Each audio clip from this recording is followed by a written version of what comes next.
Ассамблея заслушает выступление премьера. The Assembly will now hear an address by His Excellency Mohammad Shahbaz Sharif, Prime Minister of the Islamic Republic of Pakistan. I request protocol to escort His Excellency. Я с большим удовольствием.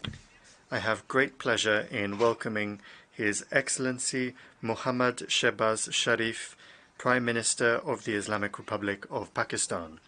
I invite him to address the Assembly. Bismillah ar-Rahman ar-Rahim. Kul ya ibadiyallazina asrafu. Kul ya ibadiyallazina asrafu. La taqnutu min ar-rahmatillahi. Inna Allah yaghfiru zanuban jamia. Mr. President, Excellencies, distinguished delegates, as I stand here today to tell the story of my country, Pakistan, my heart and mind have not been able to leave home. Standing here, I still feel that I am visiting one of the flood-affected areas of Sindh and Balochistan of my country. No words can describe the shock we are living through or how the face of the country lies transformed.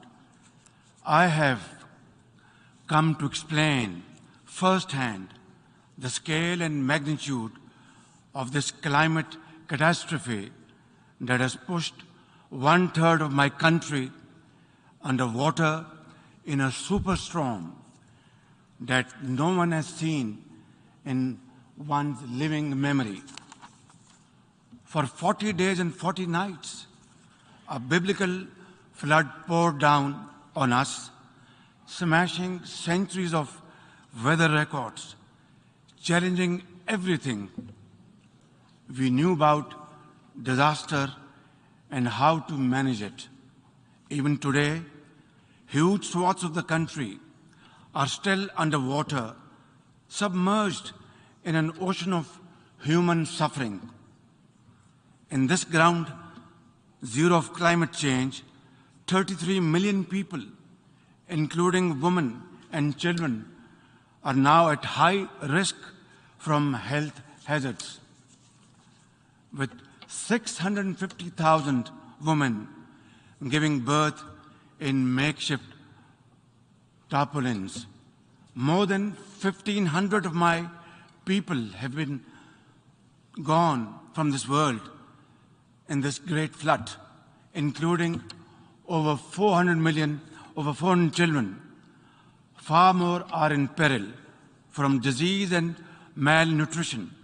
As we speak, millions of climate migrants are still looking for dry land to pitch their tents on, with heartbreaking losses to their families, their futures, and their livelihoods gone for long times to come.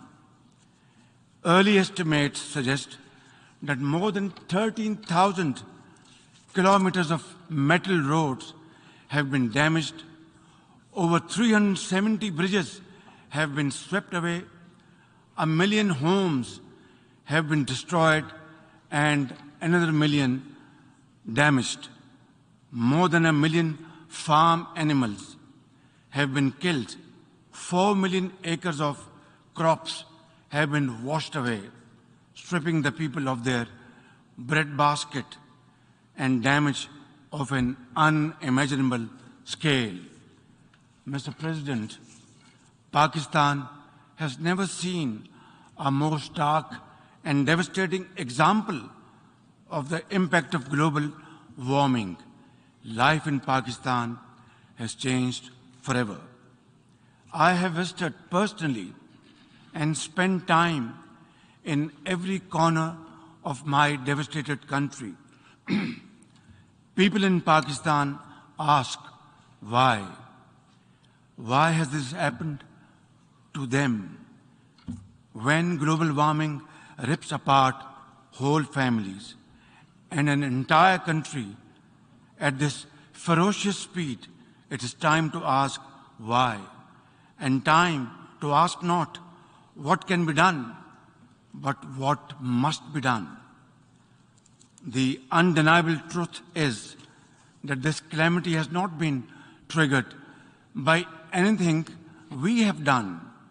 Our glaciers are melting fast, our forests are burning, and our heat waves have crossed 53 degrees Celsius, making us the hottest place on the planet. And now, Mr. President, now we live through an unprecedented monster monsoon.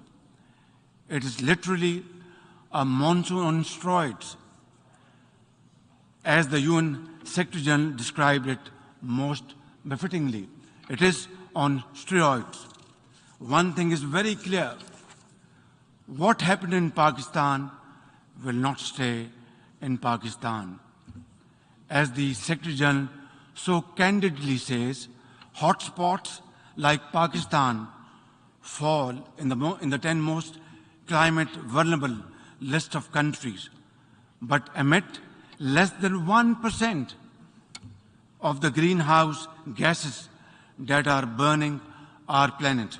It is therefore entirely reasonable to expect some approximation of justice for this loss and damage, not to mention building back better with resilience and strength.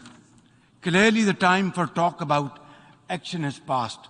At this point, I am profoundly grateful that the UN Secretary General Antonio Guterres visited Pakistan, where he spent time with climate refugees, with mothers and children in the tents, and repeatedly assured us of his support and assistance. At this point, I want to thank each and every one of the countries that have sent help to Pakistan and their representatives to Pakistan to stand in solidarity with us in our most trying hour. On behalf of my nation, I once again express my sincerest appreciation to all of them. Excellencies, the impacts on the health and wealth of my country are beyond calculation at this point.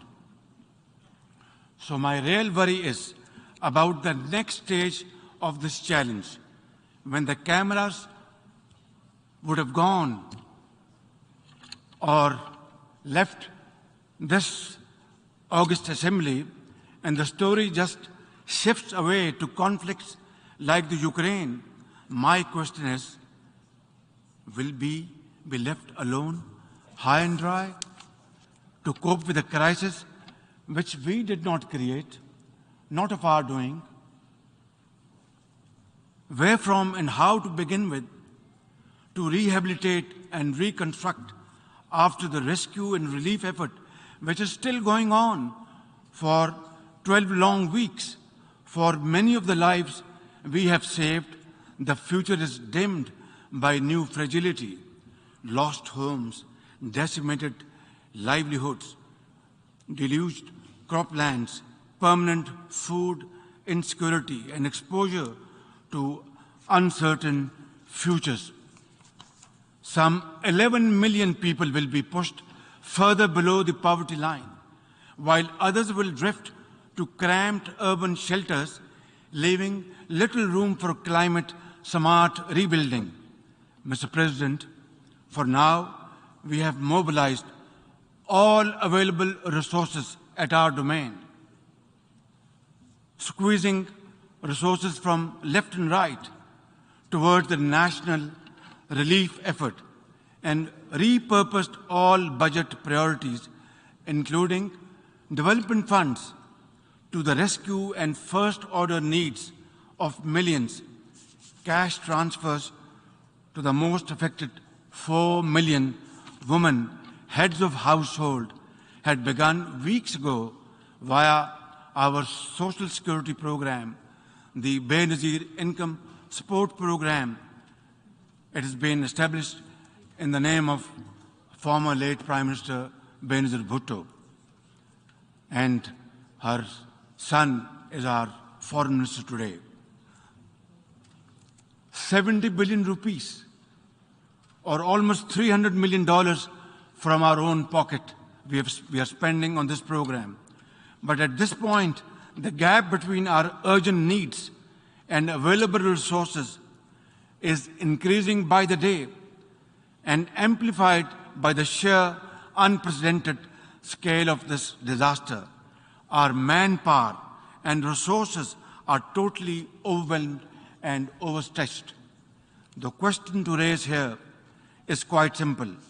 Why are my people paying the price of such high global warming through no fault of ours? We have no contribution in this. Nature has unleashed her fury on Pakistan without looking at our carbon footprint, which is next to nothing. Our actions did not contribute to this. The dual cost of global inaction and climate injustice are having a crippling effect on both our treasury and our people, right here, right now, over there. Mr. President, this is going to be a long haul, and under these most trying circumstances, hope is the best enemy of darkness. And Pakistanis are known to be exceptionally resilient people.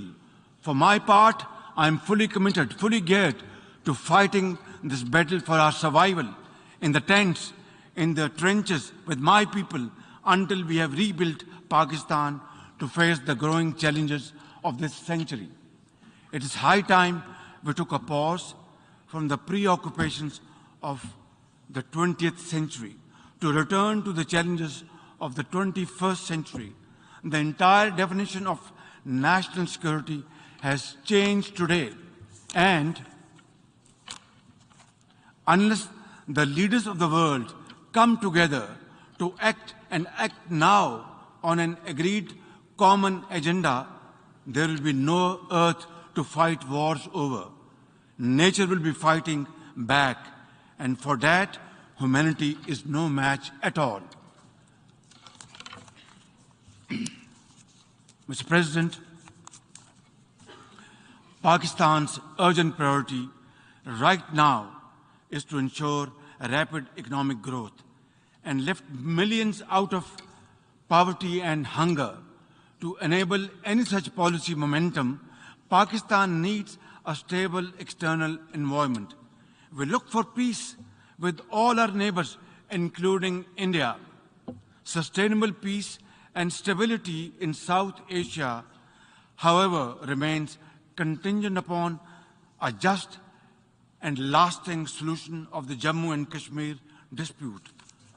At the heart of this long-standing dispute lies the denial of the inalienable right of the Kashmiri people to self-determination.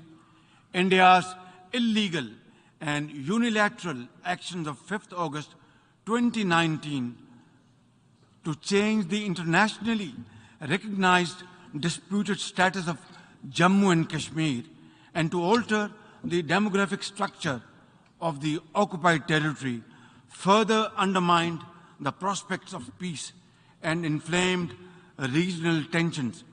India's ruthless campaign of repression against Kashmiris has continued to grow in scale and intensity. In pursuit of this heinous goal, New Delhi has ramped up its military deployments in occupied Jammu and Kashmir to 900,000 troops, thus making it the most militarized zone in the world. The serial brutalization of Kashmiris takes many forms: extrajudicial killings, incarceration, custodial torture and death, indiscriminate use of force, deliberate targeting of Kashmiri youth with pellet guns, and collective punishments imposed on entire communities. In a classic settler colonial project, India is seeking to turn the Muslim-majority Jammu and Kashmir into a Hindu territory through illegal demographic changes, millions of fake domicile certificates have been issued to non-Kashmiris. Kashmiri land and properties are being seized. Electoral districts have been gerrymandered, and over 2.5 million non-Kashmiri illegal voters fraudulently registered. All this is in blatant violation of Security Council's resolutions and international law, particularly the 4th Geneva Convention. For our part, the Pakistani people have always stood by our Kashmiri brothers and sisters in complete solidarity and will continue to do so, no matter what, until their right to self-determination is fully realized in accordance with the relevant UN Security Council resolutions. I assure the World Forum and this august platform that we in Pakistan remain consistent in our commitment to peace in South Asia. India must take credible steps to create enabling environment for constructive engagement. We are neighbors and we are there forever. The choice is ours, whether we live in peace or keep on fighting with each other. We have had 3 wars from 1947 onwards, and as a consequence, only miseries, poverty, unemployment increase on both sides. It's now up to us to resolve our differences, our problems, our issues, like peaceful neighbors through peaceful negotiations and discussions, and save our scarce resources for promoting education and health and employment to millions of people, young boys and girls on both sides of divide, and not waste our resources in buying more ammunition and trying to promote tension in this area. I think it's high time that India understands this message loud and clear, that both countries are armed to the teeth. War is not an option. It is not an option. It is not an option. Only peaceful dialogue can resolve these issues so that the world become more peaceful in times to come. Mr. President, Afghanistan today presents a unique challenge. 30 million Afghans are left without a functional economy.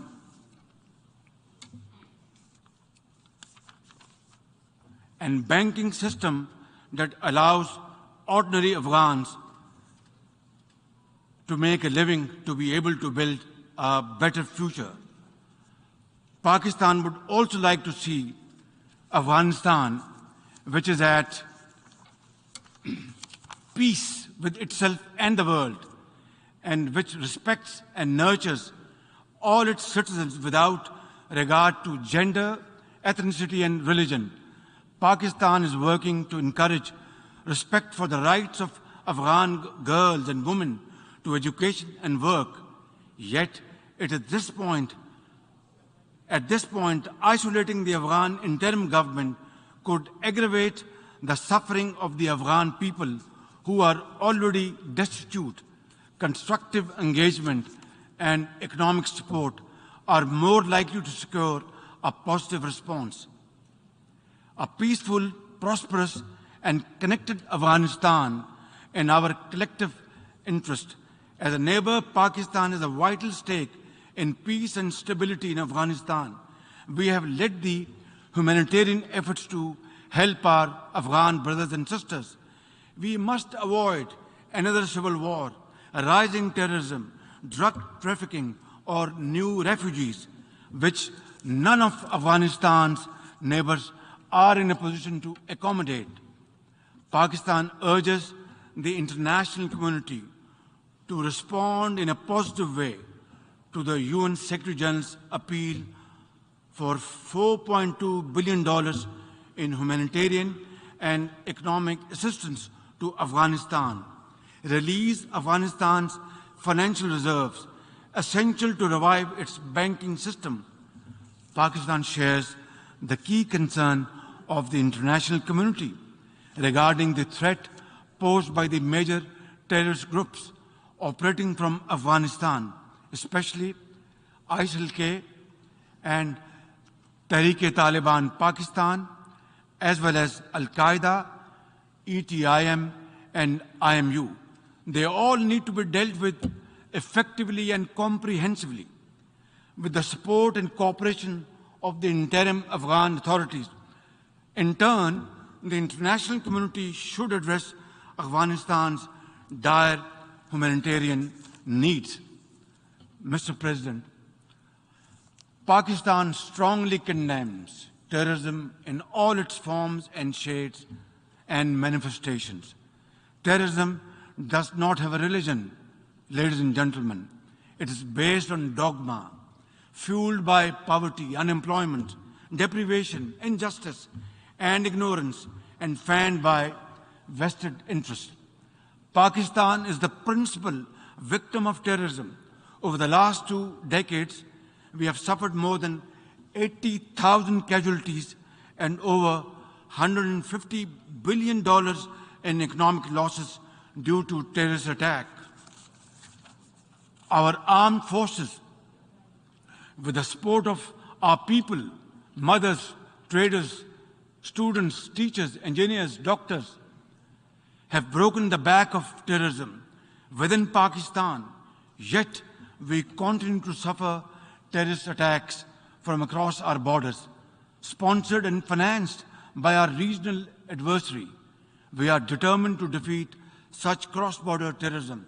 And I must say loud and clear that the amount of sacrifices Pakistan has made to defeat terrorism over the period of time has been unprecedented in the contemporary history of Pakistan. I tell often to my friends, if you see somebody, a mother or a child or a boy limping on the streets of Pakistan, maybe he was a victim of terrorists years back. That is the kind of sacrifice Pakistan has paid. Our generals, our soldiers, our doctors, mothers, teachers, students, and traders, they all paid their lives for Pakistan's well-being and defeated terrorism. And this peace which was restored back in Pakistan after great sacrifices is not only for Pakistan, it is a peace for global countries and global community. And we are very proud of it. And this is the biggest manifestation of our commitment, our concern, and our continued efforts to defeat terrorism wherever it is. Mr. President, Islamophobia is a global phenomenon. Since 9/11, suspicion and fear of Muslims and discrimination against them have escalated to epidemic proportions. The officially sponsored campaign of oppression against India's over 200 million Muslims is the worst manifestation of Islamophobia. They are subjected to discriminatory laws and policies, hijab bans, attacks on mosques, and lynchings by Hindu mobs. I am particularly concerned by the calls for genocide against India's Muslims by some extremist groups. Earlier this year, this assembly adopted a landmark resolution introduced by Pakistan on behalf of the OIC, designating 15th March as the International Day to combat Islamophobia. It's my sincere and ardent hope that this should lead to concrete measures by the UN and member states to combat Islamophobia and promote interfaith harmony. Mr. President, Pakistan is deeply concerned by the numerous conflicts across the Middle East, including in Syria and Yemen. We support all possible efforts to promote their peaceful resolutions. We call on Israel to put an immediate end to the blatant use of force and flagrant violations of human rights of the Palestinian people and the repeated desecration of the holy Al-Aqsa Mosque. The only just, comprehensive, and lasting solution of the Palestinian question is the acceptance of a viable, independent, and contiguous Palestinian state with the pre-1967 borders and Al-Quds al-Sharif as its capital. Mr. President, the Security Council and the General Assembly must be empowered to play their respective roles under the UN Charter. The Security Council must be expanded by adding 11 new non-permanent members to make it more representative, democratic, transparent, effective, and accountable.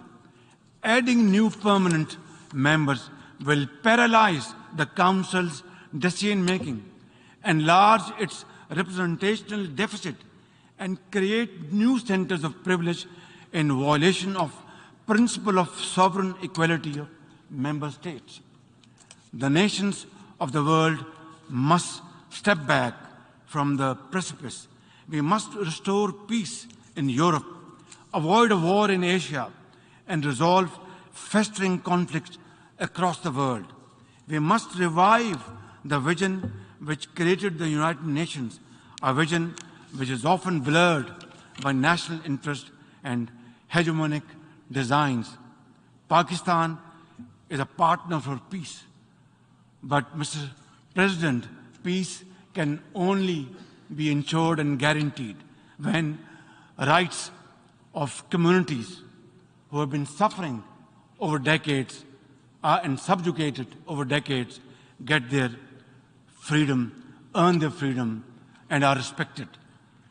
In this behalf, before I conclude, Mr. President, I would once again repeat at the cost of repetition that we want to have peace with India, but long-lasting, enduring peace can only be ensured and guaranteed through a just and fair solution of Kashmir, providing rights to the people of Kashmir under UN Charter, according to Security Council resolutions, the right of self-determination, and I will be most forthcoming to sit down then and talk to our Indian counterparts to pave the way forward for future so that our generations do not suffer, so that we spend our resources on mitigating miseries, on building structures to face these floods and outbursts of clouds. We are developing societies. We don't have unlimited resources. We must deploy our resources for the well-being of the people, for our children, for their promotion, for their empowerment, for their employment, for health, for education, and make Pakistan, and of course other developing societies must find their own place in community of nations through hard work, untiring efforts, and sacrifice. That is the only way forward.